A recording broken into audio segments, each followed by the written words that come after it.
social, ahí se estudia el proceso de la muerte según las enseñanzas budistas. Cada uno de los 14 temas que componen el programa de Descubre el Budismo están divididos en 2 mitades.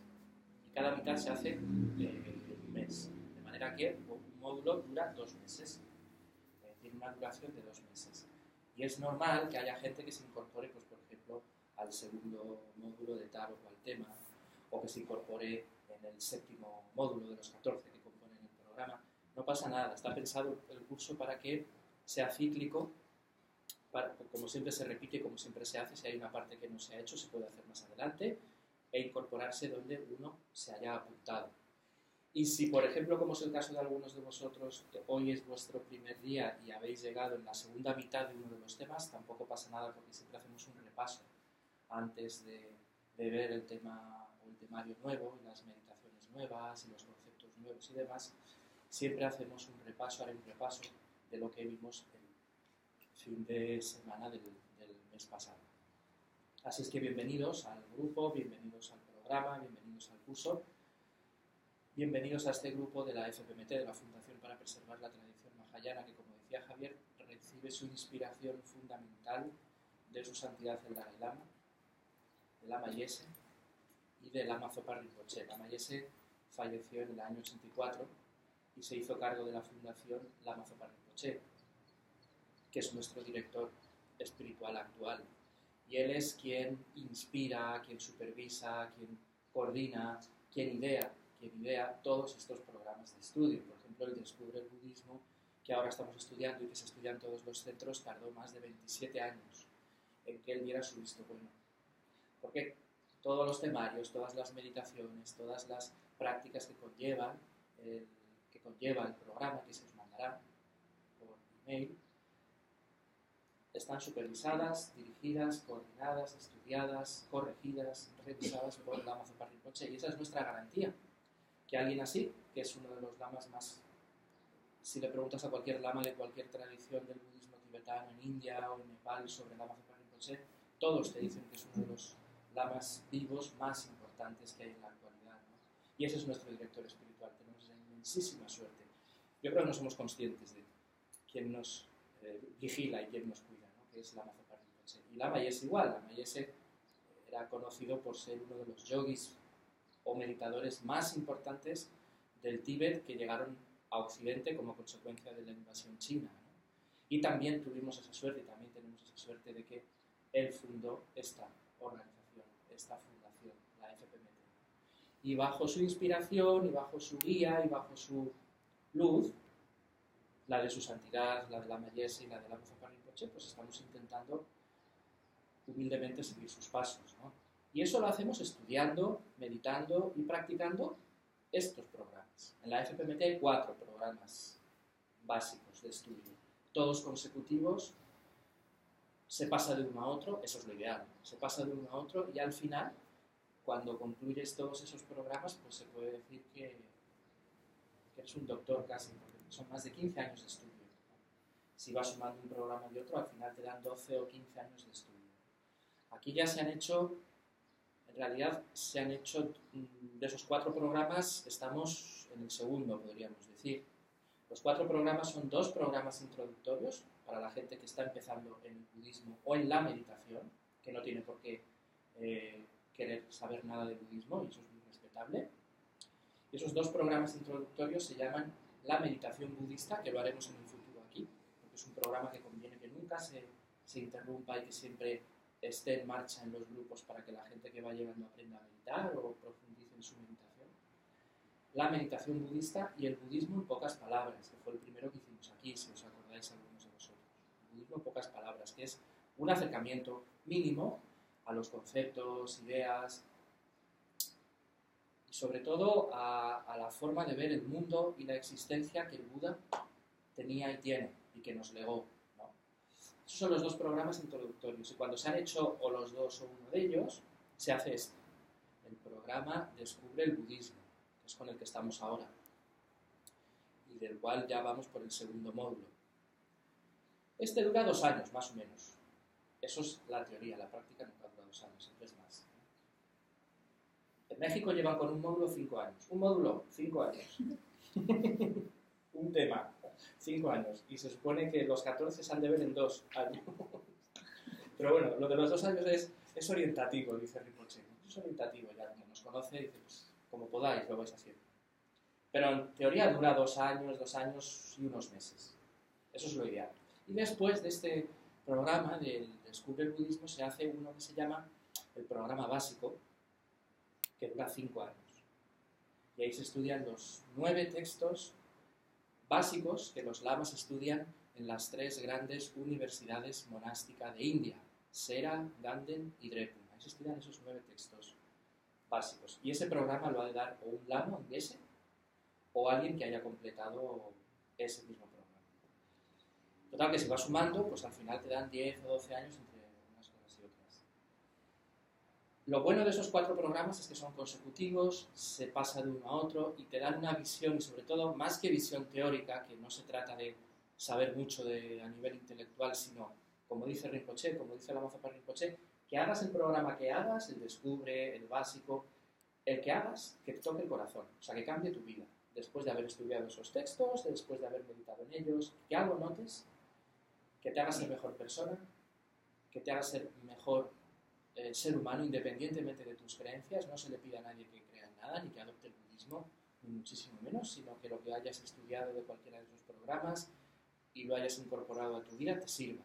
Con eso ya es más que suficiente el sentido de esos programas de estudio. De manera que al final, después de completar uno o todos, pues si lo has hecho bien, notas eso, notas que ya no eres el mismo, que has aprendido bastante más o un poco más acerca de tu mente o acerca de la vida, o que lo que el Buda decía acerca de la existencia te convence, te ayuda y te sirve, por ejemplo, como el tema del karma. Eso ya es más que de sobra, eso es ya más que suficiente. Y a ese fin, a que te toque el corazón cualquiera de estos programas, está enfocado todo, los estudios, las meditaciones, las lecturas que se os mandarán, lo que escucháis en el grupo, a ese único fin, a que lo que escuches, pienses, medites o reflexiones te toque. Y te toque para ser mejor persona y sobre todo para dejar de sufrir un poco más y ayudar a que los demás sufran menos también. No que sufran más, no, sufran menos. Eso es la filosofía de estos cursos, esa es, que parece muy simple en su exposición, pero luego es profundo, ¿no? Porque dejar o empezar a dejar de sufrir un poco, pues esa es la paradoja, que nadie quiere sufrir, pero nos cuesta mucho dejar de sufrir. ¿Cómo es posible? No quiero sufrir, realmente no quiero sufrir, pero no puedo dejar de sufrir. ¿Cómo es posible eso? Pues ese misterio es el que desentraña el Buda. Ese misterio es el que poco a poco vas viendo que tiene sus causas, sus condiciones y por tanto se puede conseguir. Pero es un proceso, iba a decir largo, pero no, lento más bien, no tiene por qué ser muy largo. Eso depende de la práctica, cuando digo práctica me refiero a la meditación, y del estudio de la persona. Que tardes más o menos, eso ya depende de ti. Eso no se le puede exigir al Buda. El Buda te da el camino, te da el método, y tú lo aplicas, y uno lo aplica. Y ya, el que ese camino y ese método de resultados ya depende de tu estudio, de tu práctica, de tu aplicación, como todo, ¿no? Si quieres aprender un idioma, pues cuanto más estudies ese idioma, antes lo aprenderás, antes te soltarás. Pues esto es igual, el Dharma o las enseñanzas del Buda es igual. No es cuestión de atracones, no es cuestión de empacharse de enseñanzas o de meditación, es cuestión de que lo que escuchas, meditas, aunque sea una sola cosa, la digieras bien, la mastiques bien, la analices bien. No que la creas, sino que la analices bien, que intentes verle sus flancos, que intentes ver sus puntos débiles, que intentes como pillar, ¿no?, entre comillas, al Buda, a ver si puedes. Nadie ha podido hasta ahora. Pero es bueno intentarlo. Es muy bueno ser crítico con el mismo Buda. Él mismo nos animaba. Él dijo, no creáis en nada porque yo lo diga, o porque lo digan los monjes o las monjas. No. Creed solo y aceptad solo aquello que vuestra propia experiencia os diga que es válido. Aquello que vuestra propia comprobación os diga que funciona. Y una vez que esa convicción la tengas, entonces ya no la abandones, porque eso te sirve. Esa es una de las primeras enseñanzas que dio el Buda. Está en un sutra, en un texto, el sutra de los Kalamas. Los Kalamas eran un clan, una familia, ¿no? a los que él dio enseñanzas. Y les empezó a dar enseñanzas diciéndole esto: no creáis nada. Esa es la grandeza del Buda, ¿no? Que un gran líder y que un gran fundador de un sistema religioso como el budismo empezara diciendo no creáis en nada. Pues dice mucho de él, ¿no? Dice mucho de él. Y ese consejo sigue siendo válido. Y su santidad mismo, el Dalai Lama, cuando da enseñanzas o inicia unas enseñanzas, lo dice siempre, siempre, siempre. Si lo que he dicho os vale, pues lo adoptáis, y si no, lo olvidáis para siempre. Ese es el espíritu crítico, no destructivo, sino la crítica constructiva, la visión crítica constructiva. Eso sí, una vez que uno comprueba que tal aspecto de la meditación, o tal aspecto del Dharma, o tal aspecto de las enseñanzas, o todos funcionan, ya has de adoptarlo, porque si no eres un poco tonto. Es como que te dan una medicina y la tiras, ¿no? También es responsabilidad tuya, tú sabrás, pero hombre, has tenido una convicción, has tenido una prueba, quédate con ella. Porque te han hecho un regalo inmenso. El Buda te ha hecho un regalo inmenso. Y no tienes que ser budista, no estoy diciendo que uno tenga que ser budista, porque esto es universal. El Buda no explicó una ley budista, el Buda expuso una ley universal. Es muy distinto. Luego lo de hacerse budista viene después, y es muy personal, y a nadie se le pide.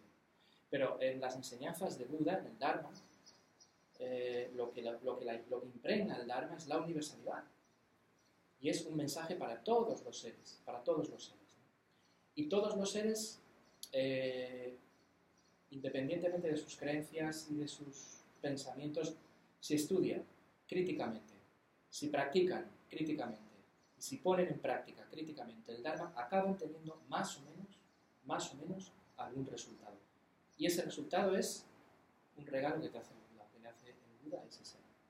Si es que el budismo no es teórico, tiene mucha teoría, pero su esencia no es teórica, es práctica. Toda la teoría que se ve, por ejemplo en este curso, es para llevarla a la práctica. Es para que poco a poco uno lo vaya digiriendo, lo vaya masticando, vaya sacando un sabor en función de tu propia mente. Y ese sabor ya es tuyo, ese sabor será tuyo. Y con ese te has de quedar, si somos mínimamente inteligentes. Es un poco, esta es la filosofía que está impregnando todos estos programas, todas estas prácticas, todas estas... bueno, pues lo que ha dicho Javier y que yo estoy explicando un poco más acerca de los programas. Esa es la filosofía. No conocer muchos términos, ni conocer mucho. Porque eso no tiene mucho sentido si no te sirve. ¿Vale? Si es que, bueno, pues desde esa óptica, pues intentar ser críticos constructivos. Tampoco es cuestión de estar con el hacha detrás. Ni es cuestión de hacer una crítica demoledora porque sí. Eso también eso es tan destructivo como el caer en brazos de lo primero que escuchas abandonándote a ello. Tan destructivo como esto.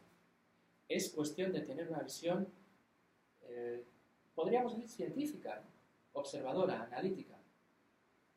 Y lo que escuchas, lo asimilas, y lo que asimilas, lo meditas. Y lo que meditas te dará un resultado. Con ese resultado te quedas o no. A eso me estoy refiriendo. Ese es el método científico que seguimos los budistas, ¿no?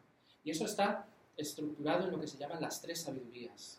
La sabiduría de escuchar, que es, por cierto, este método de las tres sabidurías es una de las formas en las que los maestros, los lamas, nos aconsejan recibir enseñanzas, escuchar enseñanzas, aplicar las tres sabidurías, que son la sabiduría de escuchar, que es recibir enseñanzas, ir a un maestro o a una maestra que te dé enseñanzas.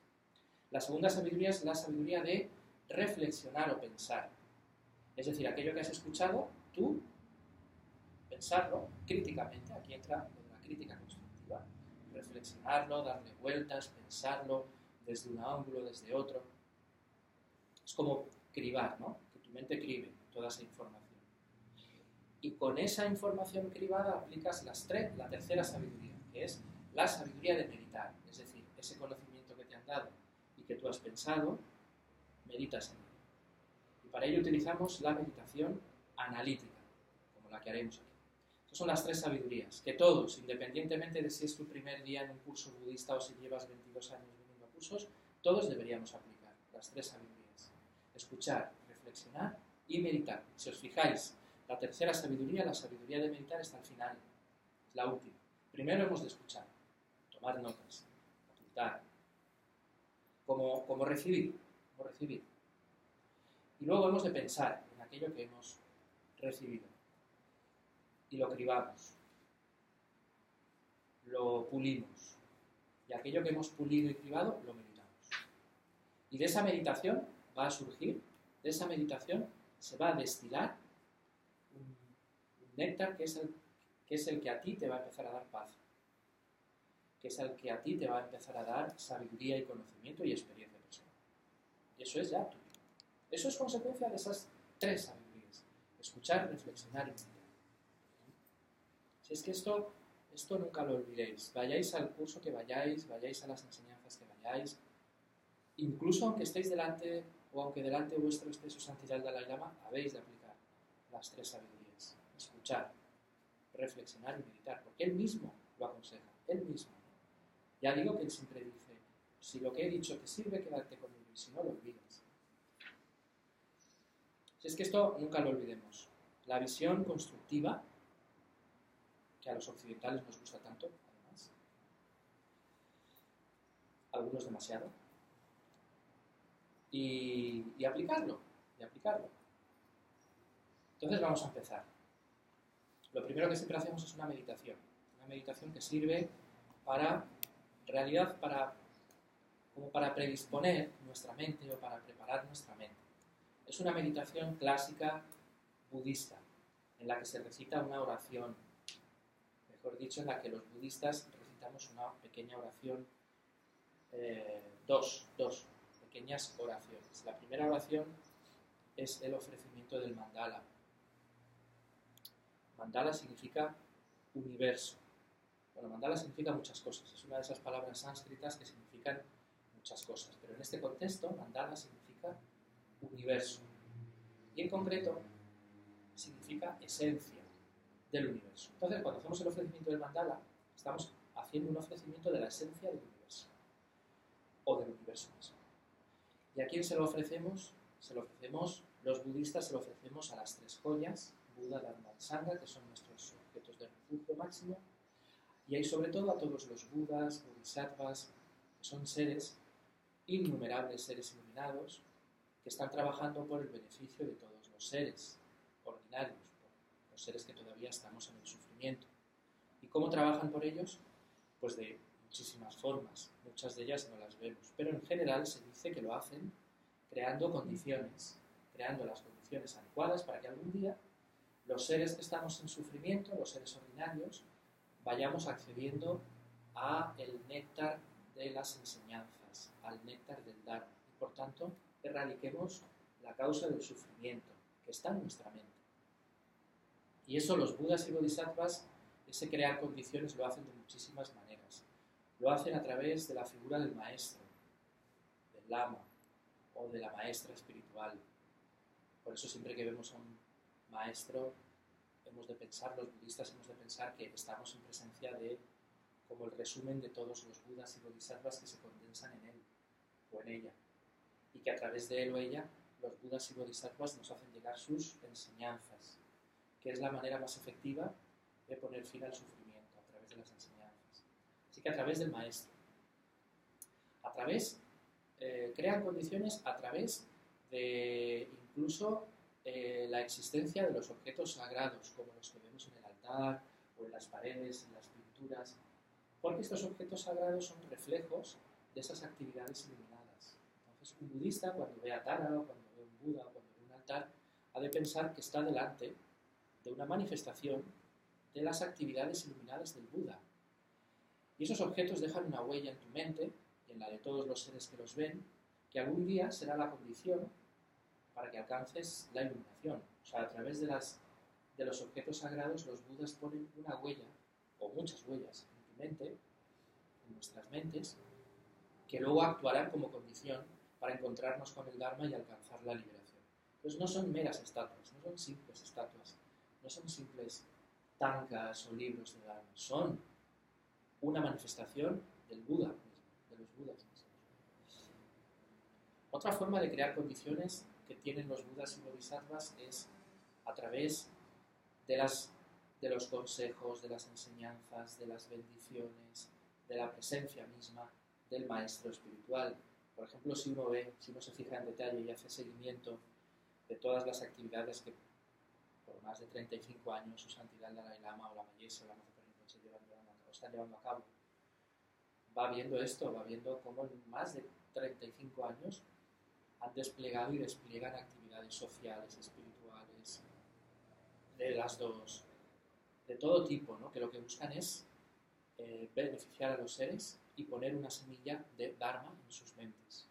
Esa es otra forma en la que los Budas, a través de esos proyectos, nos hacen llegar sus bendiciones.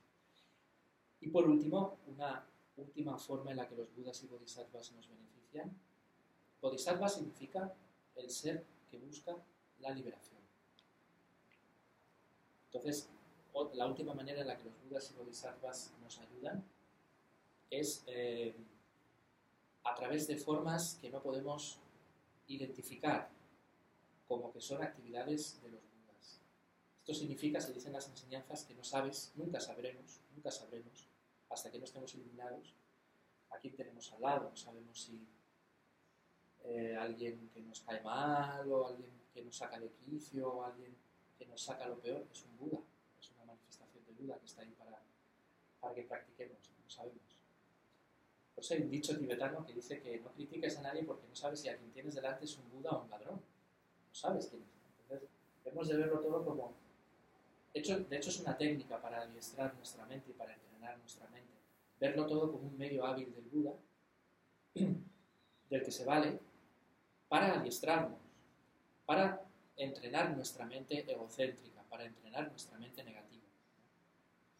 Esas son más o menos las formas en las que los Budas y Bodhisattvas nos ayudan. Entonces, a esos Budas y Bodhisattvas innumerables que nos vemos, les hacemos ese ofrecimiento del mandala, ese ofrecimiento del universo.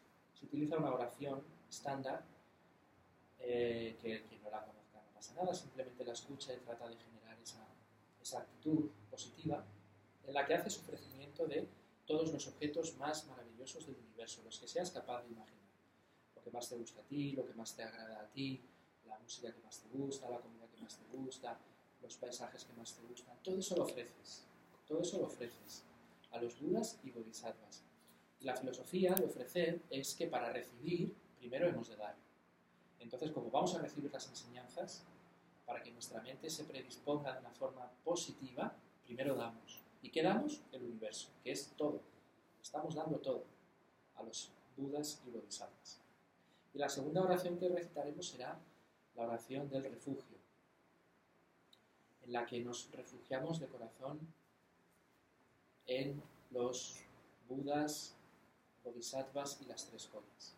Y esto también, si no la conoces, la oración no pasa nada, simplemente meditas en generar un buen corazón, en generar una buena motivación para escuchar estas enseñanzas, para hacer estas prácticas, etc. Entonces, primero, meditamos unos minutos en la respiración para calmar nuestra mente.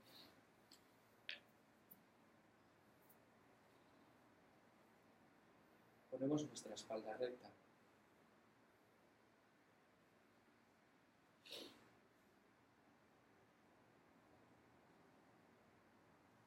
Nos concentramos en la entrada y salida del aire a través de nuestras fosas nasales.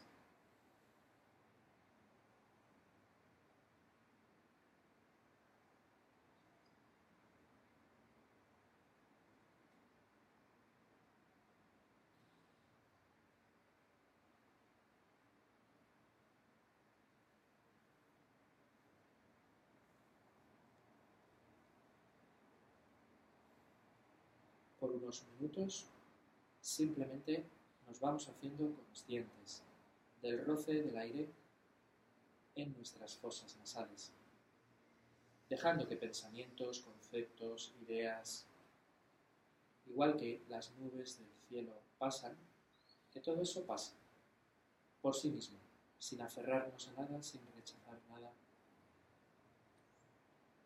volviendo una y otra vez a tu respiración,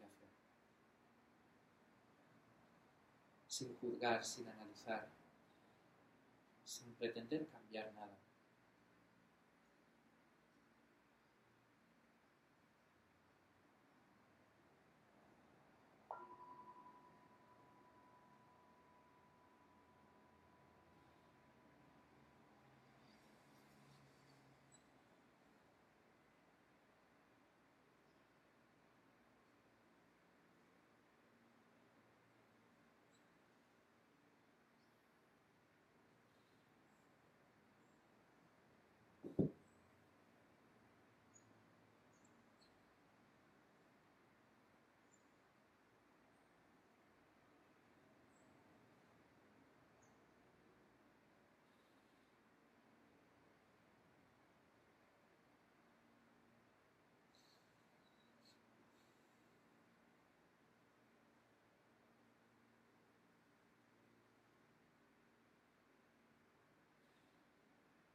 generamos una motivación lo más positiva que seamos capaces de crear, de generar de corazón, pensando de la siguiente manera. Te repites mental y lentamente estas palabras. Que todo lo que escuche, en todo lo que medite acerca del karma, me sirva para ser mejor persona, para conocer más y mejor mi mente, erradicar la causa del sufrimiento que reside en mi mente y ayudar a los demás a que también tengan esa experiencia. Dejas que estas palabras te llenen, poco a poco, contemplando ese significado, contemplando ese sentido.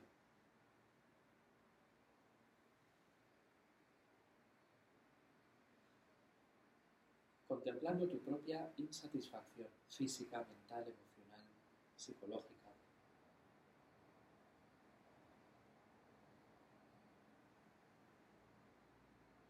Y contemplando la idea de que la causa principal de esa insatisfacción reside en tu propia mente, no fuera, sino en tu propia mente.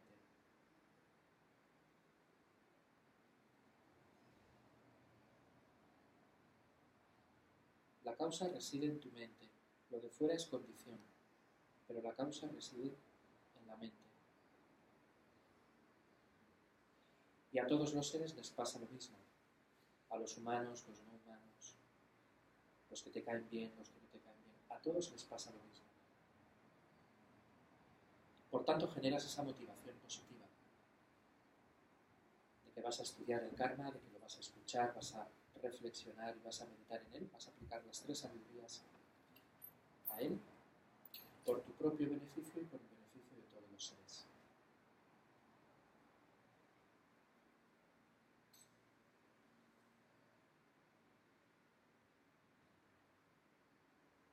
Para reforzar esa motivación hacemos la siguiente visualización.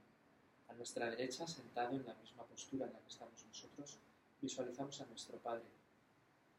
No importa si no vive, no importa si está lejos. Ahora lo traes a esta gompa, a esta sala. Lo colocas a tu derecha. Buscando la felicidad igual que tú.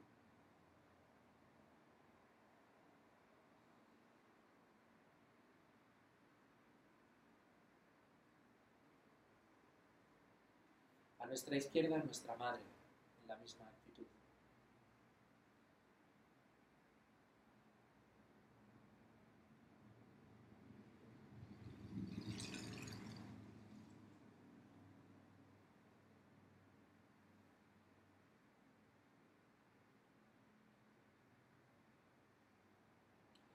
A nuestra espalda, los seres más cercanos, más queridos, incluso aquellos por los que sentimos apego.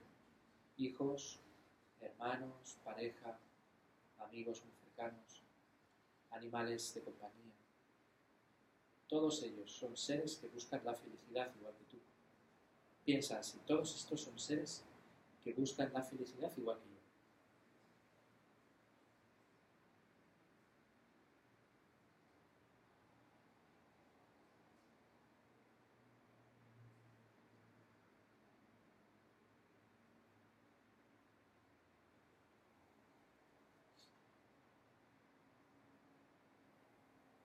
Delante de ti, frente a frente, esa persona o las personas con las que tuviste o tienes problemas, conflictos, o que incluso reciben la etiqueta de enemigo. Ahora pasas por encima de toda diferencia, de todo conflicto.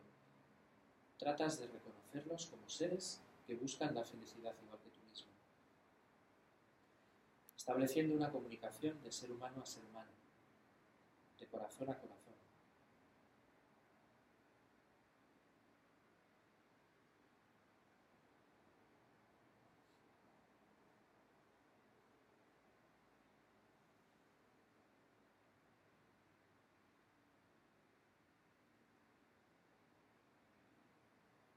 Alrededor están todos los seres del universo, los seres que componen el samsara, la existencia cíclica, los seres que llenan los 6 reinos de existencia, todos en forma humana, tantos que tus ojos no alcanzan a ver el final.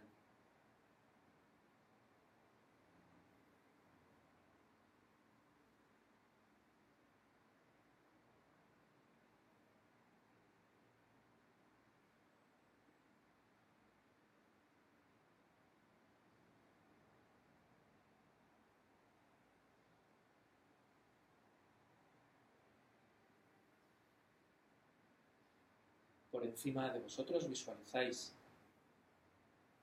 sobre un loto, sol y luna a Buda Sakyamuni, no como una estatua, no como una imagen, sino como un ser vivo, un ser despierto que ha alcanzado la liberación del sufrimiento, que ha puesto fin a las causas del sufrimiento en su mente y que por tanto irradia luz en todas las direcciones del espacio.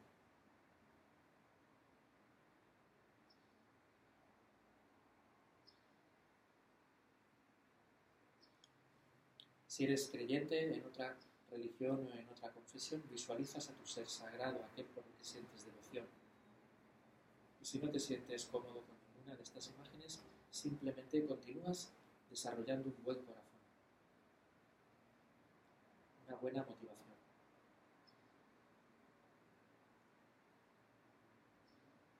Elige tú mismo la forma con la que te sientas más cómodo.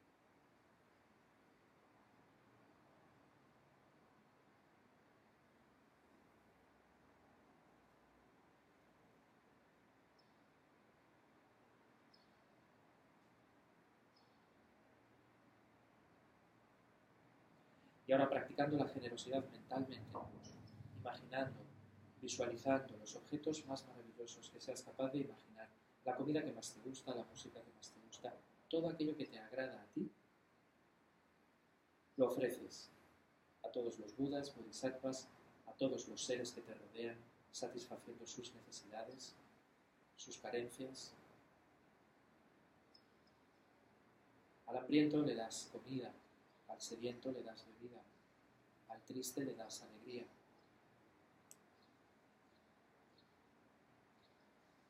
Mantienes esta intención mientras recitas o escuchas la oración de la página 35.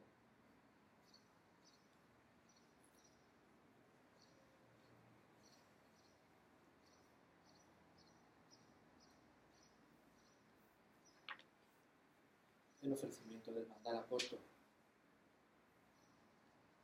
Sasi Toki Lusi Meto Changira Limsi Nide Yempadi Sanye Sindu Nite Ruai Roku Mandak Sinla Chopara Su. Esta base, cubierta de flores, ungida con azafrán, cubierta con el sol, la luna y el monte Meru, la visualizo como un campo de Buda y la ofrezco, que todos los seres disfruten de esta tierra pura.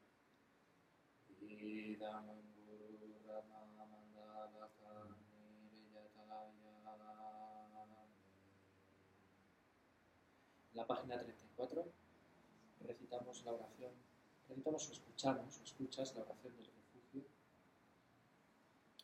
que se recita 3 veces. La hacemos 2 en tibetano y 1 en español. Y nos detenemos después de cada recitación para meditar. Sandye chodan solgi chonan yanjo badudani gyatsuchi agi diso gibe sonangi rola peche sanye duparasu. De la imagen de Buda que tienes frente a ti surge luz y néctar que caen sobre ti y sobre todos los seres que te rodean, llenándoos por completo, eliminando obstáculos, interferencias, enfermedades. Medita en que tu cuerpo y el de todos los seres que te rodean se llenan de luz y de néctar por completo.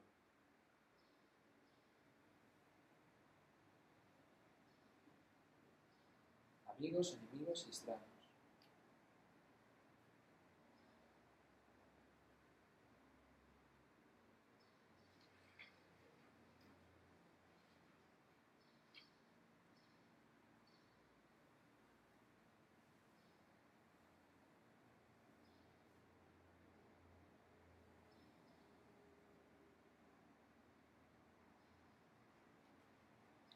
Sangye chodan sogi chonanga yacho bardo dami yasuchi tagi disonge personamge rola peche sangye rupasu. De nuevo, luz y néctar provienen de Buda Sakyamuni, que está en el espacio frente a ti. Y otra vez entra por tu coronilla la de todos los seres que te rodean. En esta ocasión, medita en que recibes conocimiento y sabiduría, en especial el relativo al karma. Y con ello recibes todo el conocimiento necesario para erradicar la causa del sufrimiento y el sufrimiento mismo de tu mente y de la de todos los seres que te rodean, amigos, enemigos y extraños.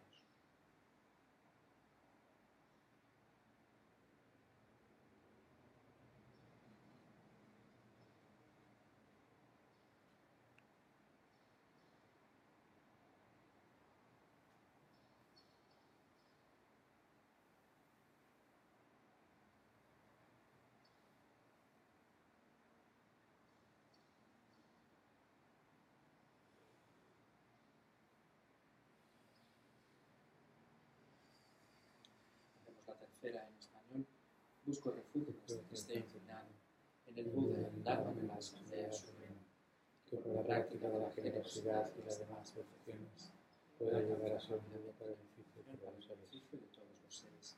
De nuevo, de la imagen del Buda que está en el espacio frente a ti surge luz y néctar. En esta ocasión, la luz y el néctar transportan toda la inspiración, toda la energía y toda la determinación necesaria para que estudies, para que practiques y para que medites en el Dharma, para que apliques las tres sabidurías, eliminando la pereza, cualquier obstáculo. Siente que recibes todo eso en forma de luz y contigo todos los seres que te rodean, amigos, enemigos y extraños.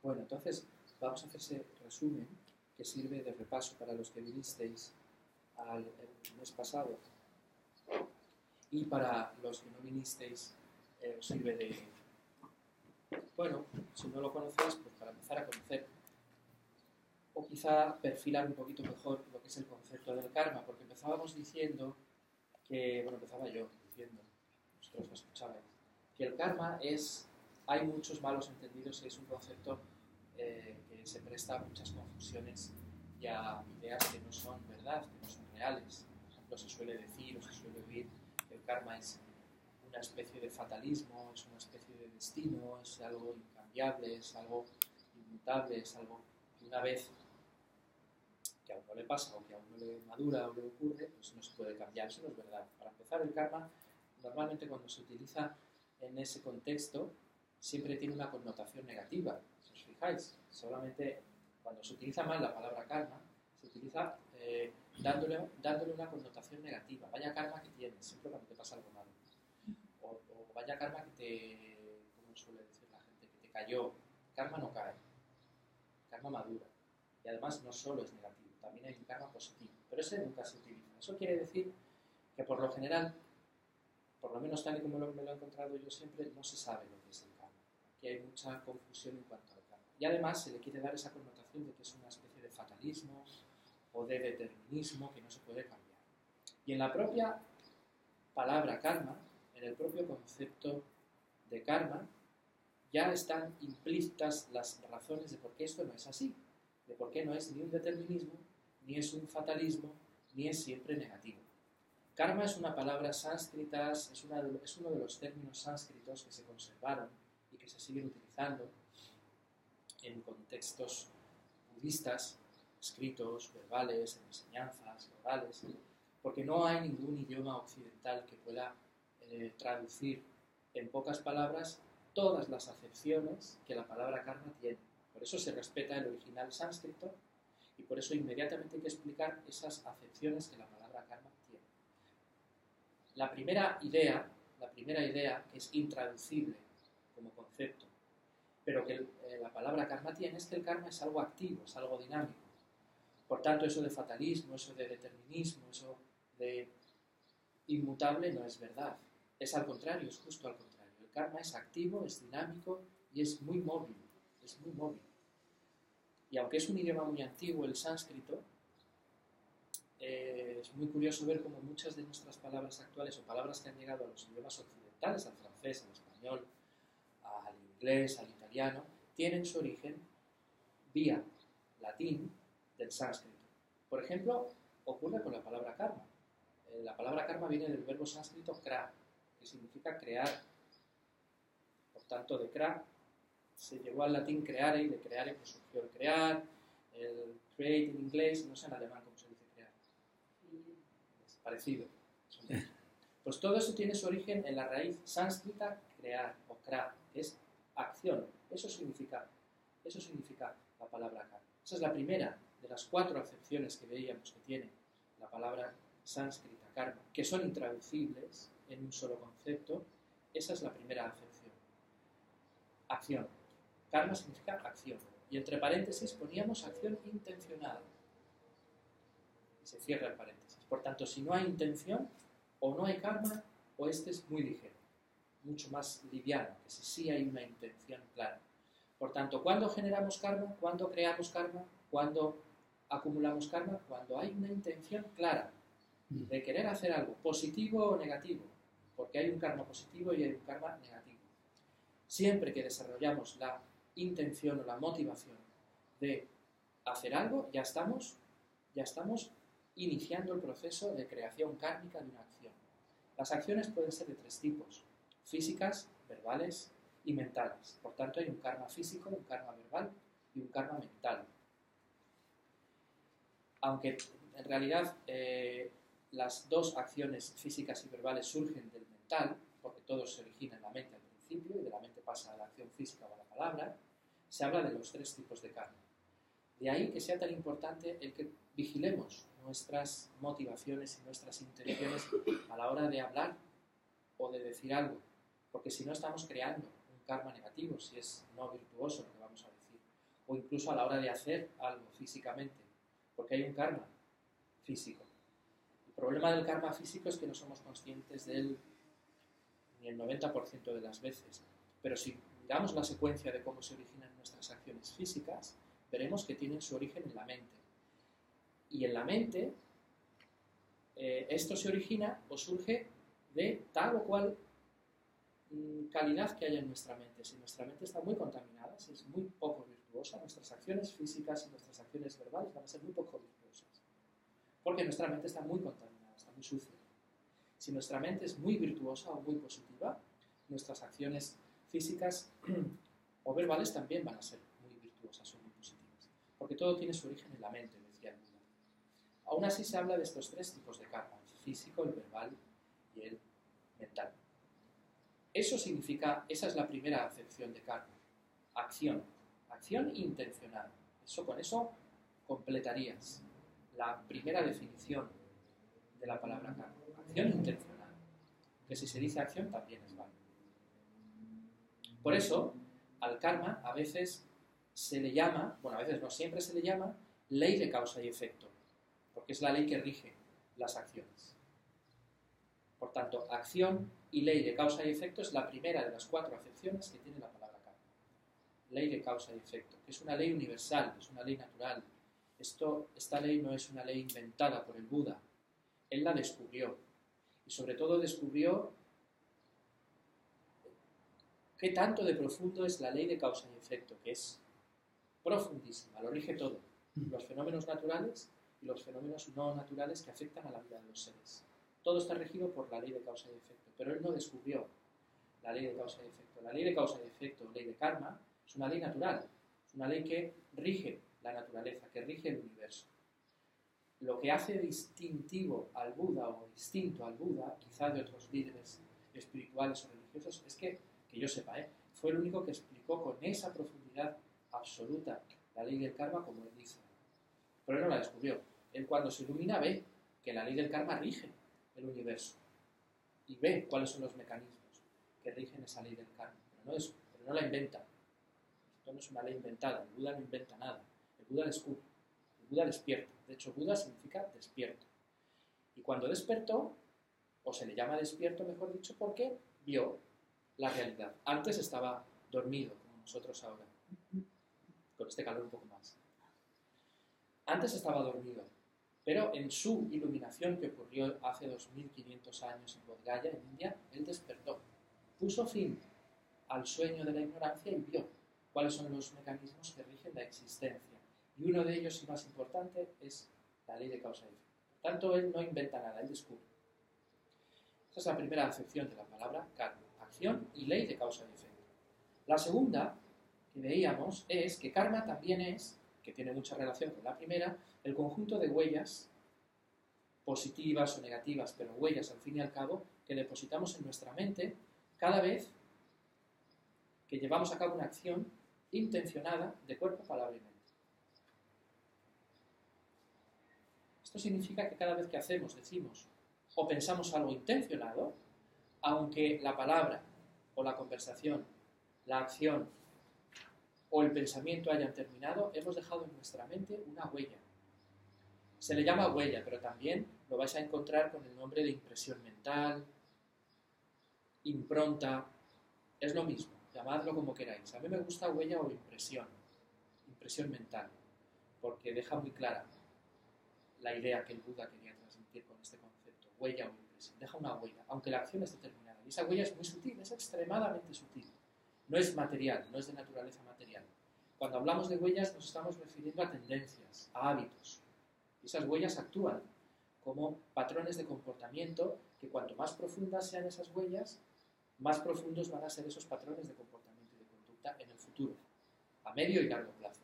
Por tanto, cada vez que hacemos algo, se puede decir, hacemos, decimos o pensamos, se puede decir que lo estamos haciendo, diciendo, pensando, en muy buena parte debido a huellas similares del pasado que hemos dejado en nuestra mente, en el pasado, de una forma profunda. Y esas huellas son las que nos están condicionando ahora para actuar, decir o pensar de una manera similar.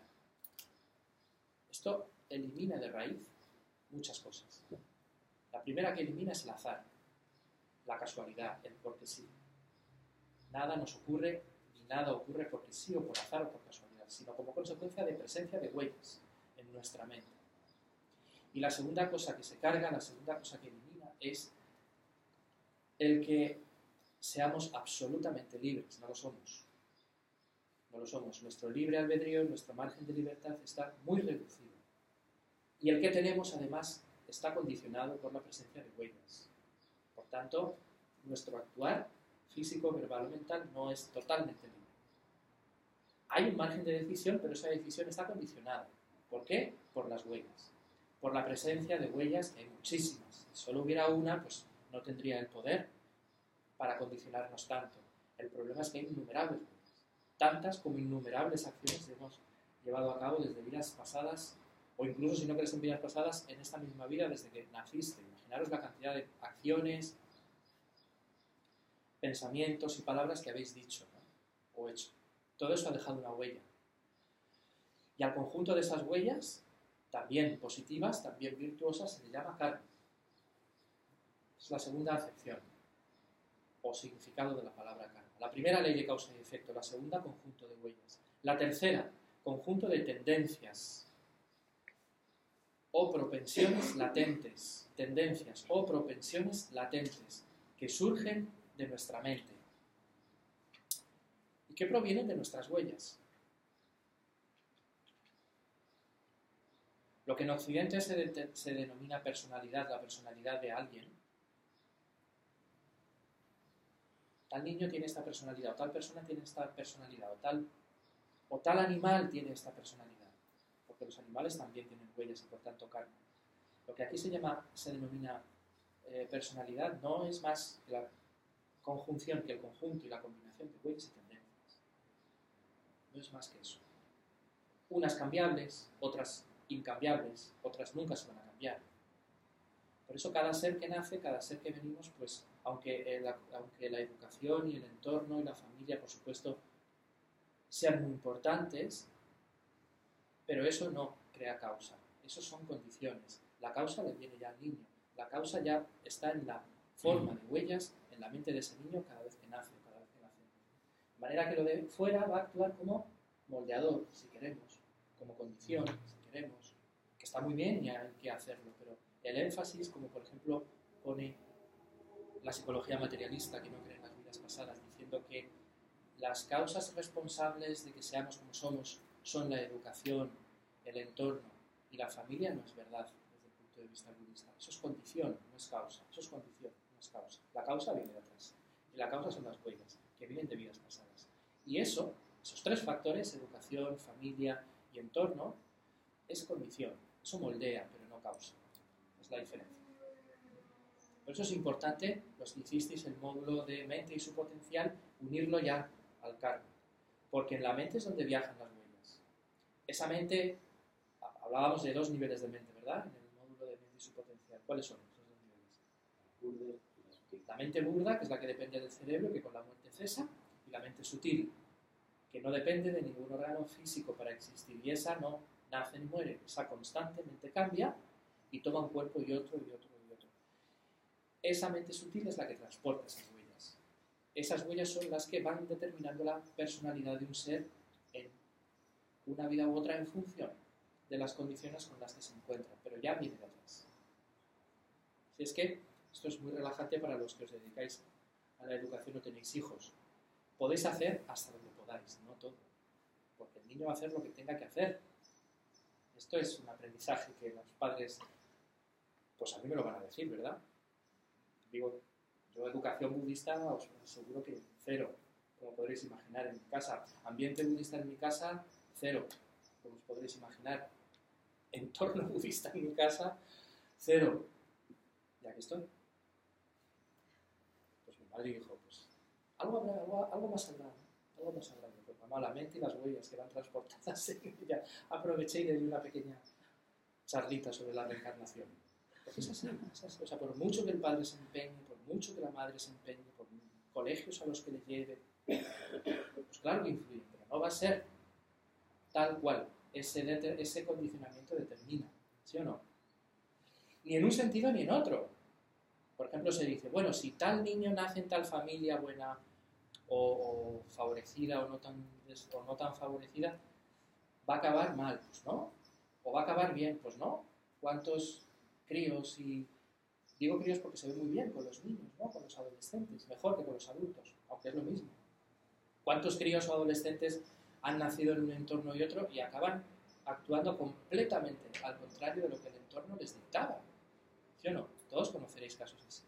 Por tanto, si esos tres factores, educación, familia y entorno, fueran tan decisivos, nadie se saldría de ese patrón, porque todo sería una causalidad determinista y no es así. En muchísimos casos es todo lo contrario, porque hay un factor más, que es la mente y las huellas que van en esa mente. Bueno, pues esas tendencias, huellas, propensiones latentes que aquí se denominan personalidad y que se achacan al subconsciente, a las profundidades del subconsciente, porque más allá de él la ciencia occidental no ha podido ir.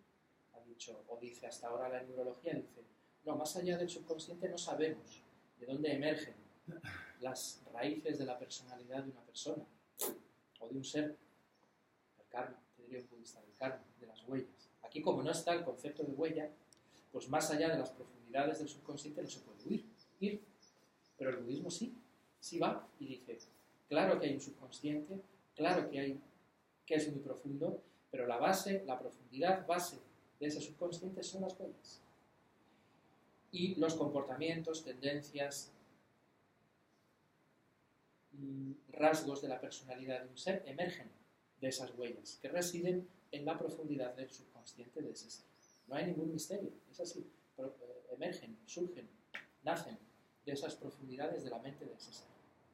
Así que ni siquiera hay azar ahí, ni siquiera hay casualidad ahí, ni siquiera hay azar en el comportamiento de un ser. Todo emerge de las profundidades de su mente. Y la cuarta acepción de la palabra karma o del concepto karma que veíamos, que no lo desarrollé mucho, porque de ese tema no sé nada prácticamente, y además requeriría un curso en sí mismo, es todo lo relativo, karma también es todo lo relativo, todo lo que compete y atañe a la salud física y psicológica del ser. Que tiene mucho que ver con las huellas, que tiene mucho que ver con las tendencias, que tiene mucho que ver con las acciones, pero es un tema muy profundo y yo no sé mucho de esto, ¿no? Pero, por ejemplo, como curiosidad os diré, si no lo sabéis ya, que en la medicina tibetana, cuando vas a un buen médico tibetano, lo primero que hace es que no te pregunta nada. Los médicos tibetanos, los buenos, que los hay, no preguntan nada, como aquí. No, vas al médico aquí y te dicen, ¿qué te pasa? Él no te dice nada, o ella no te dice nada. Te coge la mano y te chequea los pulsos. Y en función de la intensidad de los pulsos, de tu pulso, sabe cuál de tus elementos está desequilibrado y por tanto él te dice lo que te pasa a ti, ¿no? Lo dices tú, él, te lo dice él a ti o ella a ti. Y la causa raíz del desequilibrio de esos elementos, según la medicina tibetana, son nuestras acciones equivocadas de cuerpo, palabra y mente. Y no es nada inusual que el médico te diga, pues mira, tienes un desequilibrio en el elemento tierra, tienes que cuidar más tu enfado, o tienes que cuidar más tu apego, o tienes que cuidar más tu ignorancia, o tienes que estudiar más del alma. Y uno dice, ¿qué tendrá que ver, no? Una receta filosófica con tener más salud. Pues por esta razón, porque nuestras tendencias, huellas que dejamos en nuestra mente acaban determinando nuestra salud física y mental. Esa es la cuarta acepción de la palabra karma, todo lo que tiene que ver con la salud física y mental del ser. Por tanto, esas cuatro patas que todo ser experimentamos a la vez, ley de causa y efecto que determina nuestra realidad, conjunto de huellas, conjunto de tendencias con las que interpretamos esa realidad, y nuestra salud es el karma, o es nuestro karma. Y el corazón que mueve esas cuatro patas, o que mueve esas cuatro ruedas del coche, son nuestras acciones intencionadas, volviendo al sentido original de la palabra karma, nuestras acciones intencionadas de cuerpo, palabra y mente. Ahí reside el secreto de si estamos sanos o enfermos, de si tenemos huellas virtuosas o no virtuosas, de si tenemos tendencias virtuosas o no virtuosas. Ahí, en nuestras acciones. Por tanto, el karma nos da toda la responsabilidad la pone en nuestra mano. ¿Cómo? Diciéndonos que estemos atentos a nuestras acciones, de cuerpo, palabra y mente. Y en especial, a qué motivación ponemos, a qué intención generamos cuando llevamos a cabo nuestras acciones físicas, verbales o mentales. Estas son las cuatro acepciones de la palabra karma, tal cual las enseñanzas budistas la explican. Lo que hay por ahí muchas veces no tiene nada que ver con esto. Es cuestión ya vuestra, ya que tenéis este dato de las cuatro acepciones, ver, contrastar si lo que hay por ahí escrito o se dice es correcto, al menos desde el punto de vista budista. Desde otros puntos de vista no lo sé, pero yo hablo desde el budismo, que son estas cuatro acepciones de la palabra karma. Ley de causa y efecto, huellas, tendencias y todo el mundo de la salud o todo lo relativo a la salud. ¿Alguna palabra? ¿Alguna pregunta de esta? ¿Están claras?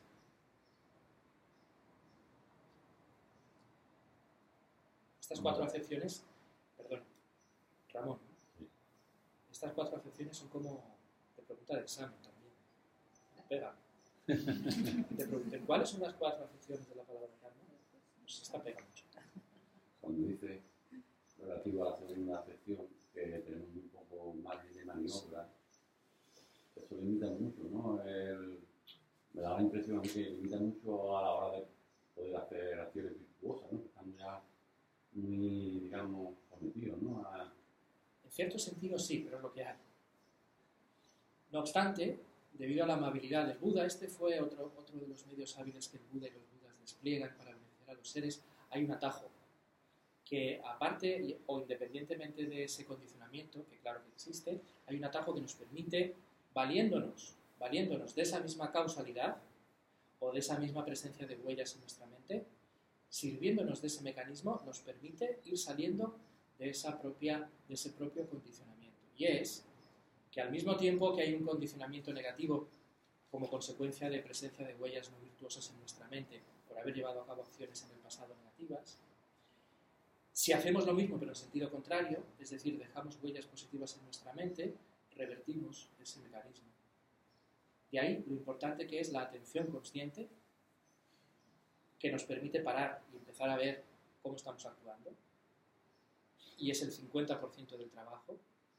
Y el segundo 50% del trabajo, que es en base a esa atención consciente, empezar a cambiar. Y cambiar, la acción que cambia o la acción cambiada ya es una acción, ¿no? Por tanto, ya está dejando huellas positivas. Esas huellas positivas, cuantas más sean, más poder tendrán contra las huellas negativas. Entonces ese fue el medio hábil del Buda, nos enseñó a acumular méritos, que es como se llaman a las huellas positivas, constantemente, para que algún día sean más y puedan más que las huellas negativas que hay en nuestra mente. Se puede ver esto como una especie de lucha que ocurre en el campo de batalla de nuestra mente. Las huellas negativas luchando contra las huellas positivas, ¿no? Y en función de cuáles predominan más, así es nuestra vida, así es nuestra existencia, así es nuestra experiencia. Si uno sufre mucho, si uno, a pesar de que tiene todo y más, pero no acaba de estar satisfecho, no acaba de estar contento, no acaba de estar bien, es que tiene muchas huellas negativas en su mente. Ha de purificarlas y hay prácticas para ello. Y tiene que acumular muchas más huellas positivas. Y las dos cosas se pueden, purificar y acumular. Por tanto, hay que hacerlo ya, si quieres ser feliz. Si no, el mismo.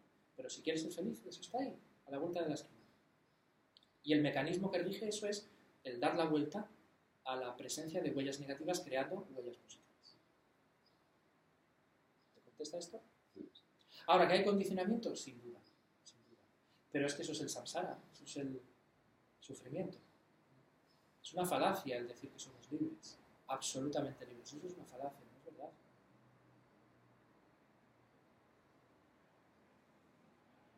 ¿Más cosas?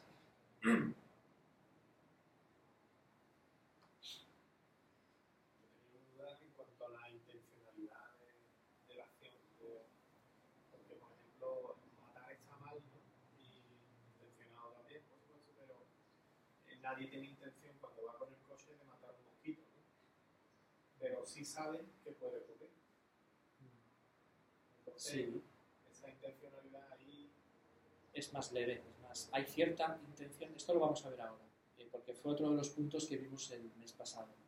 Pero hay cierta intención, aunque es mucho más ligera, que si hay motivación de. Quiero decir, si hay un karma negativo que se acumula, que se crea, hay una huella negativa que se crea, pero es mucho más ligera que si hay intención de matar a un ser. Pero hay algo, hay algo. El karma, el mismo Buda decía que la enseñanza del karma es la más profunda y la que más aspectos escondidos y ocultos tiene, porque no los podemos ver.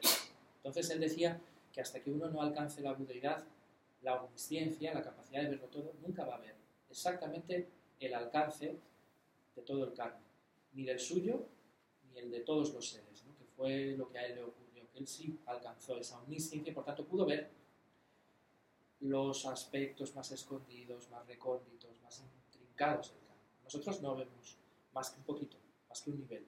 Y además lo que vemos es guiados por las enseñanzas que Buda dio. Entonces, hay mucha implicación kármica en todas las acciones que experimentamos, indirecta o directa, ligera o pesada, pero siempre hay una implicación kármica en las acciones. Hasta en el hecho de comer carne, aunque no lo mates tú al animal, hay karma negativo, porque tú formas parte de esa cadena. Uno forma parte de esa cadena. No es lo mismo matar al animal que simplemente comprar la carne y comerla, pero hay implicación indirecta en ese karma. O sea, de hecho al karma se le llaman las cadenas del karma, porque cuando lo estudias a fondo y bien, ves que es es un tipo de aprisionamiento, ¿no? El negativo, me refiero, porque es muy difícil escapar al encadenamiento causal. Entonces, ¿qué hace uno en este sentido? Pues trata de ir aumentando su capacidad de estar atento, ¿no? a las acciones. Y aún así habrá veces que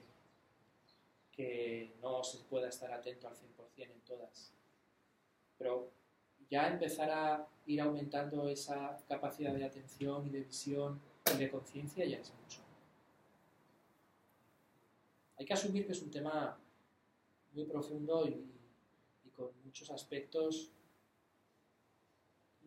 muy demoledores, ¿eh? Cuando uno va a enseñanzas de algún lama sobre el karma y explican las consecuencias kármicas de tales o cuales acciones, pues ves lo que te espera si no purificas o lo que has pasado si has sido en el pasado, ¿no?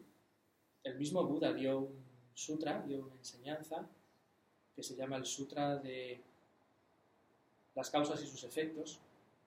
Es todo un listado de cuáles son los efectos y consecuencias kármicas que les corresponden a tales o cuales acciones físicas, verbales o mentales. Y los efectos son demoledores, y nos están pasando todos los días. Por tanto, deducimos que la causa la hemos puesto nosotros, porque estamos experimentando el efecto. Pero también positiva. Ahí habla solo de las negativas.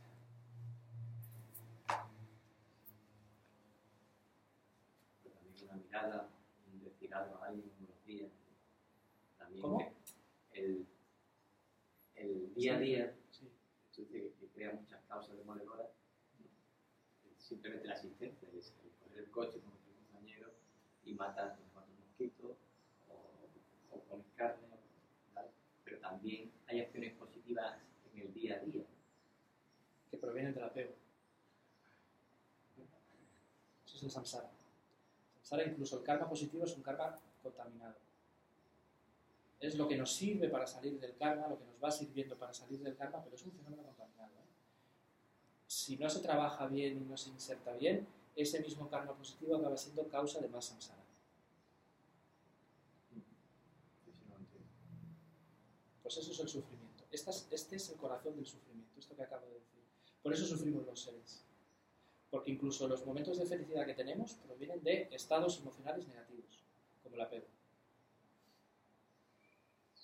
Pero yo veo que todo efecto causa tiene su parte buena y su parte menos buena. Entonces nosotros debemos de elegir de esas dos partes, porque no podemos estar sin hacerlo, sin tomar una decisión, sin movimiento. Entonces, ¿qué es la dualidad, no? Siempre una cosa es buena y es menos buena. Entonces tenemos que decidir, tenemos que movernos. Sí, claro. Y algo positivo. Por ejemplo, yo veo que es muy brusco, un señor está programando una matanza de 200 seres. Si yo voy y mato a ese señor, ¿eso qué es, positivo o negativo? Para mí es positivo. Para Buda no. Para Buda no. Entonces, Menos malo. No, has salvado 200 seres y has condenado a uno. Según la intención con que lo hagas. pero Si uno concibe la intención como un factor mínimo, entonces sí se podría ver como positivo, pero la intención es mucho más que eso. Es mucho más que eso. La intención implica, entre otras cosas, entre otras muchas cosas, es un ejemplo muy difícil, ¿eh? Además es un ejemplo clásico que sale en las enseñanzas, pero es un ejemplo profundo que tampoco nos vamos a detener mucho en él. Pero la intención, el factor de la intención es algo tan complejo y tan profundo que contiene incluso el que a la hora de decidir el mal menor, ¿no? Como decís por ahí, uno está acumulando karma negativo también. Uno está acumulando karma negativo, porque la intención, aunque sea de querer ayudar, no borra los efectos negativos de la ley de causa y efecto. La ley de causa y efecto no es una ley moral, es una ley natural. Y lo natural sobrepasa lo moral. A mí me puede parecer moral matar a una persona que va a matar a 500, pero eso no me elimina o no me erradica en mí o no me exonera de las consecuencias naturales de haber aplicado mal la ley de causa y efecto. Yo experimentaré los resultados. Ahora, que yo lo quiera asumir, eso es cosa mía. El Buda lo hizo. El Buda, antes de iluminarse, en una de sus vidas inmediatamente anteriores a la última que le llevó a la iluminación, en un barco hizo eso justamente. Ya tenía clarividencia porque estaba en los últimos niveles de su realización espiritual y vio que, creo que era el capitán, ¿qué iba a hacer? Iba a matar a Yatokik. El capitán del barco iba a matar a todo el mundo y él lo vio por su clarividencia y él mató al capitán del barco, sabiendo que iba a asumir un karma negativo. Y lo asumió porque era un bodhisattva, pero voluntariamente lo asumió como una práctica de generosidad. Pero no le exoneró de la ley de causa y efecto, de los efectos negativos. Luego lo pagó y sabía cómo lo iba a pagar, pero le dio igual. Pero nadie puede escapar de la causalidad. Que nos pueda parecer más un mal menor, un mal mayor, bueno, eso es otra cosa. Eso ya son juicios morales. Pero he dicho desde el principio que no estamos hablando de una ley moral, sino de una ley natural. Y causa y efecto es natural. Por tanto, yo experimentaré los efectos de matar a alguien, aunque le salve la vida a 200. Hay que separar lo moral de lo natural. Y el karma, el dharma y las enseñanzas no son solo algo moral, son algo natural. Pues eso está implicado en la intención, entre otras cosas, entre otras muchas cosas. Es decir, la capacidad de calibrar lo que a mí me espera si llevo a cabo una acción en un sentido u otro. Pero es que hay dos intenciones. O sea, una es la intención de salvar a 200 personas, que es muchísimo más poderosa que la intención de matar a alguien. Entonces... Es que te estás quedando con la segunda parte de lo que estoy diciendo, que ya lo sé, pero eso no te exonera de la primera intención, que es recibir los efectos de esa acción. Tú experimentar. Pero también estoy recibiendo los efectos de la segunda intención. No. Eso era más o menos mi pregunta. ¿Y por qué no? Por el poder del objeto. Estás matando directamente a un ser, aunque sea malísimo, pero estás matando a un ser. Eso es un objeto tan poderoso que ese karma te madurará primero. Ese karma negativo te madurará primero a ti. Porque no te escapas de causa y efecto. Salvas a 200, pero no te libras de causa y efecto en ti. Los otros 200 pues te harán monumentos y te pondrán tu foto y te alabarán muchísimo, pero tú no te libras del karma, tú no te libras de la consecuencia, que insisto que si tú la asumes o uno la asume como algo que quiere hacerlo como práctica, pues eso es una cuestión personal, es una decisión personal, ¿no? Pero eso no libera a nadie de la ley de causa y efecto.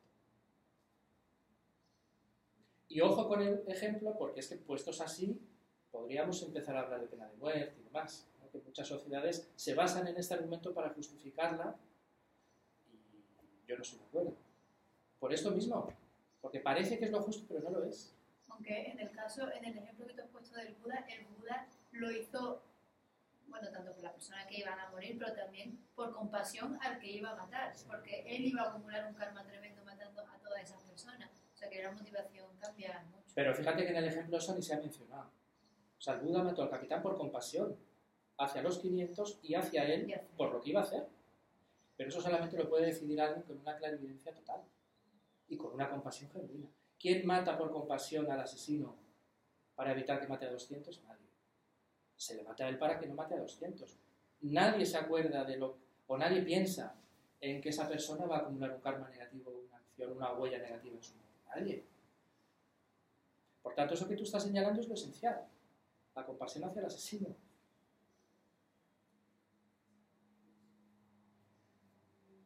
Nunca hay que matar, nunca parece que es lo justo, puede parecer lo justo, puede parecer, pero jamás es la solución. Incluso cuando su santidad le ponen este ejemplo, que ya digo que sale mucho, él siempre dice lo mismo. Solamente lo puede hacer esa decisión, como hizo el Buda, todavía no era Buda, era un Bodhisattva.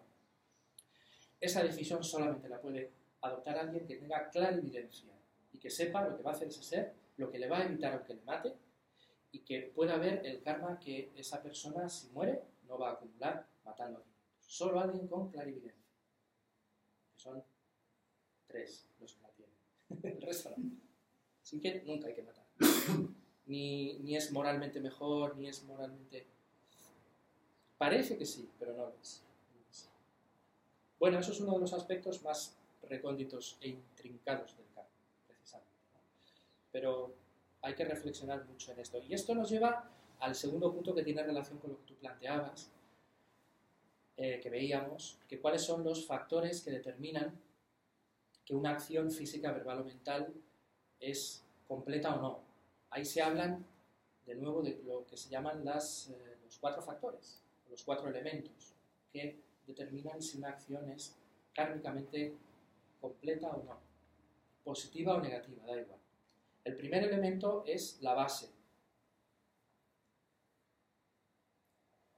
que consiste o que se divide en 2 partes, sujeto y objeto. La base, sujeto y objeto. El sujeto es la persona que va a llevar a cabo la acción. Y el objeto es aquello en relación a lo cual la voy a llevar a cabo. Por ejemplo, si quiero analizar, poniendo el ejemplo de él, ¿no? ¿Cómo te llamas? Salvador. Salvi. Poniendo el ejemplo de él, si yo quiero determinar si mi karma de haber matado a un insecto inadvertidamente, vamos a dar por hecho que es absolutamente inadvertidamente, ayer o no, aplico este primer elemento, la base. El sujeto soy yo, es decir, el ser que lleva a cabo la acción, de matar en este caso. Y el objeto es la mosca o el mosquito. Así es que este primer factor está presente. Este primero está presente. El segundo elemento o factor es la motivación o la intención, que es el más importante. Y aquí es donde uno crea el karma. Con este segundo elemento es como uno crea el karma. Como uno pone esa huella en su mente. Que en este ejemplo, o que en el ejemplo de matar a un animal, debe ser el deseo de querer matar al animal. Es decir, la base es la persona y el objeto, la intención es el deseo de matar a ese animal. ¿En tu ejemplo estaba este factor? No estaba, pero yo creo que sí que lo está, porque a priori ha puesto como prioritario el deseo de No, pero esto no es tan complicado como a veces nos lo hacemos. Esto significa que tiene que estar el deseo de querer matar a ese ser.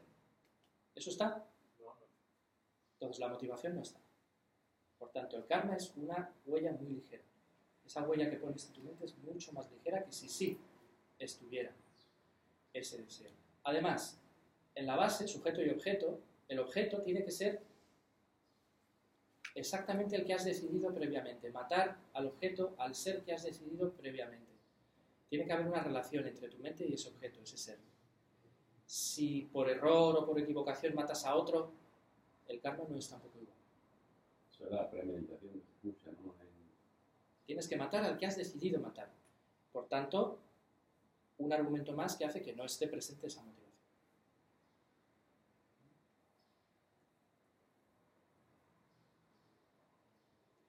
El tercero es la acción, que es llevar a cabo la acción misma. El hecho de matar al ser.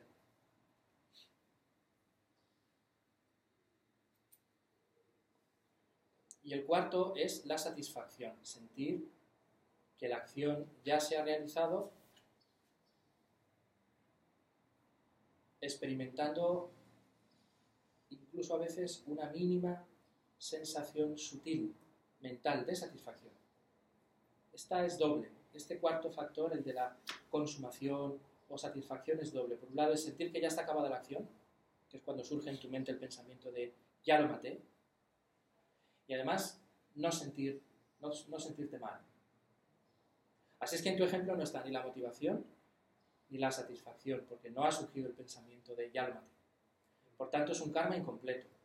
Por tanto, es una huella mucho más ligera que si sí están estos cuatro factores. Estos cuatro factores uno puede analizar, tanto si su acción virtuosa como su acción no virtuosa es completa. Y si es completa, por tanto estaban presentes estos cuatro factores, la huella es completa.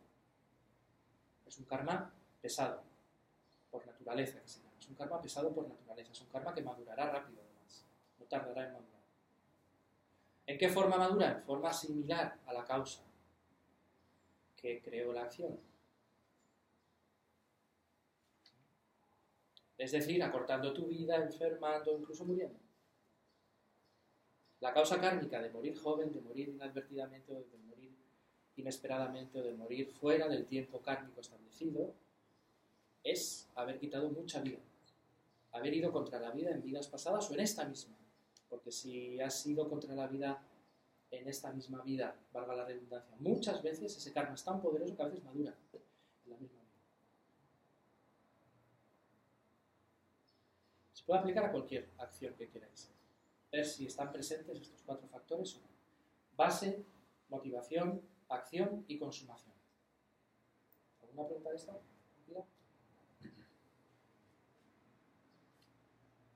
Para el positivo igual, si uno quiere saber si ha creado un karma virtuoso completo y por tanto va a madurar antes, en forma de felicidad y en forma similar a la causa que lo creó, has de ver si están presentes estas cuatro factores. No es lo mismo practicar la generosidad sin prestar atención a la intención, por ejemplo, que practicarla creando esa conciencia o creando esa motivación de generosidad con intensidad. No es lo mismo. Tiene más valor. Y no es lo mismo practicar la generosidad con un objeto o con otro. Yendo a la base, yendo al primero de los factores. No es lo mismo. No es lo mismo ser generoso con tu madre que serlo con un desconocido. Solo por el poder del objeto. Por la interdependencia, por la interconexión, por el poder kármico que tienes ese para ti y tú para ella. No es lo mismo. O sea, no es igual, pero entonces uno tiene más valor que el otro, es más beneficioso. No es que tenga más valor, es que no tiene el mismo peso. Los dos son valiosos, hay que hacerlo con los dos, pero no tiene el mismo peso. ¿Y cuál tiene más peso? El de la madre. La madre, o sea, una cosa con la madre. Pero solo por lo que emana del objeto que se llama, que es la madre, el poder del objeto que se llama. Por la relación, por la interconexión, por el vínculo kármico tan increíble que hay. Eso ya viene de parte del objeto. Practicar la generosidad con alguien así, o hacerle el mal a alguien así, pone, por parte del objeto ya pone características que en tu motivación no están. ¿Y la satisfacción cómo se vería en el karma positivo? Bueno, ahí ser consciente de que uno ha practicado la generosidad y además alegrarse, porque uno se tiene que regocijar de esa práctica virtuosa. Y además así se incrementa, regocijándote se incrementa la satisfacción. Ahí es bueno contemplar e incluso aumentar esa satisfacción. Ser consciente de esa práctica virtuosa hecha. Pero se puede caer un exceso, por exceso puede caer ya en el ego, ¿no? Claro, claro. Pero Una, si uno ve que se acerca al ego ya lo deja. hay Alegrarse. una línea que muchas veces... La hay. Cierto. Pero hay un margen en el que uno se tiene que regocijar y alegrar de hacer la virtud, de crear la virtud. Ya cuando te empiezas a pasar, dices, ya está. Tampoco ha sido para tanto. Ahora hacer otra. O sea, esto es aplicable a los dos tipos de karma, el virtuoso y el no virtuoso. ¿Está claro? Yo tenía una pregunta, pero no sé si me adelanto. En cuanto a lo del karma colectivo y eso. Si te adelantas, ya te lo digo yo, tú hazla. Eso es. El tema de si el karma es una cosa tan personal, ¿no? En la que uno va fraguándose lo que va a devenir, ¿no? Cómo se crean esos karmas colectivos, ¿no? Ya. Te adelantas en parte. En la parte que te adelantas, ya la contesto luego, después del descanso. En la parte que no te adelantas, que lo avanzo, es que el famoso karma colectivo no es que existe, se habla de karma colectivo, pero no es más que la suma de muchos karmas individuales. Y una de las cosas que tiene el karma es que nos agrupa a seres que tenemos karmas similares. No el mismo, porque cada ser tiene su karma, pero son similares. Esto se ve mucho con las especies, ¿no? Los animales tienen sus comportamientos o tendencias o predisposiciones similares. Los perros, los gatos, los monos. Los humanos también. Son karmas colectivos. Y los karmas colectivos tienen como característica la similaridad. Esto significa que en los grupos humanos, comunidades, grupos sociales, países, aunque el karma colectivo es la suma de todos los karmas individuales, que en muchas cosas no tienen nada que ver uno con otro, en otras cosas sí hay muchos rasgos similares, que como comunidad nos lleva, en determinados momentos, a hacer unas cosas u otras. Entonces, esto es como que, por ejemplo, se ven las familias. Hay los miembros de muchas familias, todos iguales, dicen y hacen lo mismo, ¿no? Se comportan muy parecidos, ¿no? ¿Lo conocéis también así? Que dices, están todos portados por el mismo patrón. Menos uno o dos, que se sale del tiesto siempre. Que por cierto, esto corrobora eso del entorno, que no crea. Y dices, ¿cómo es posible que ese grupo sean tan parecidos todos? Digan todos lo mismo, o sean tan similares. Pues porque es un karma colectivo de esa familia. Esos seres tienen en común, de vidas pasadas, vínculos kármicos que les han llevado a coincidir y a experimentar similitud kármica en algunas cosas. Pero cada ser tiene su karma. Parecido, pero cada uno tiene su karma. Por tanto, son todos cambiantes si hicieran las prácticas adecuadas para hacerlo. ¿Te contesta esto en parte? Todos cambian. Sí que lo podrían cambiar si practicaran, que a pesar de que hay tanta similaridad, no es el mismo karma. Cada ser tiene su karma. Es como, por ejemplo, si todos los que estamos aquí tuviéramos gripe. Tú la has contraído así, tú asado, yo de otra manera, pero todos tenemos una enfermedad similar. Sin embargo, la manera de vivir la enfermedad, la forma en la que la hemos contraído y tantos factores son individuales. Si tú te tomas la medicina, te curas. Si yo no me la tomo, no me curo. A eso me refiero. O sea que hay similaridades, pero nunca se pierde el carácter específico del karma personal de cada ser. Porque eso violaría la parte que no puedo adelantar, que son las leyes del karma, que vamos a ver después del descanso. Lo hacemos ahora.